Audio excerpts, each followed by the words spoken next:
कंधाणे येथून एक महत्त्वाची बातमी समोर येत आहे. काल रात्री बुधवारी 8च्या सुमारास कंधाणे येथील भागडा डोंगराच्या माथ्यावर अचानक आग लागली. हवेत असलेल्या गारव्यामुळे ही आग वणव्याचे रूप धारण करत राखीव वनक्षेत्राकडे पसरत होती. यामुळे डोंगरावरील जुने वृक्ष, वनसंपदा आणि वन्यजीव धोक्यात आले होते. या घटनेची माहिती मिळताच सटाणा वनपरिक्षेत्र अधिकारी सोमनाथ आमले यांनी तातडीने कारवाई करत वनकर्मचाऱ्यांना घटनास्थळी पाठवले. वनकर्मचारी घटनास्थळी दाखल होताच स्थानिक युवकांनीही मदतीसाठी डोंगरावर धाव घेतली आणि कर्मचारी वर्गाच्या खांद्याला खांदा लावत आगीवर नियंत्रण मिळवण्यासाठी प्रयत्न सुरू केले.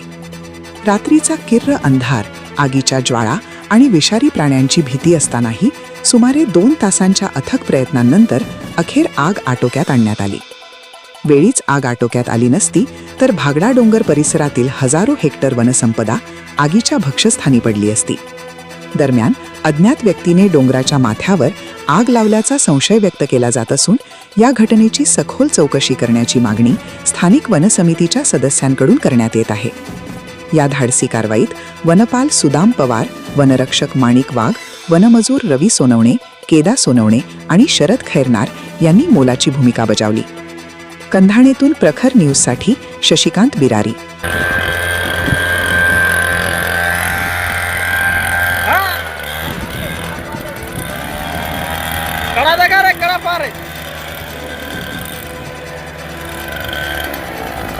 Banjir, bapak-bapak.